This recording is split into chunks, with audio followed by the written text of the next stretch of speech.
Hello everyone, my world and ప్లాంట్స్కి స్వాగతం. ఈరోజు మనం స్టీమ్ దెబ్బ రొట్టె వేసుకుందాం.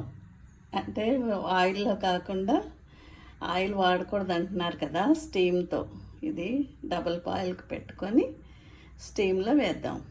ఆయిల్ ఎక్కువ వాడకూడదని, అందులో సమ్మర్లో ఇంకా వాడకూడదు కదా. ఇది స్టీమ్ గారె కూడా అని అనొచ్చు, రొట్టె గారె ఏమన్నా. వావ్, భలే వచ్చింది కదా, చాలా నైస్గా వచ్చింది. ఇది చాలా హెల్దీ అనమాట. సమ్మర్లో ఎక్కువ ఆయిల్ వాడకుండా ఇలాగ కొంచెం గీ వేసుకొని కారపొడితో తినేస్తే ఎంతో హెల్దీ అయిన స్టీమ్ దిబ్బ రొట్టె, లేకపోతే స్టీమ్ గారె అనుకోండి. మీరు ఏం పేరు పెట్టుకున్నా పర్వాలేదు, హెల్దీ. కానీ మీకు నచ్చినట్లయితే నాకు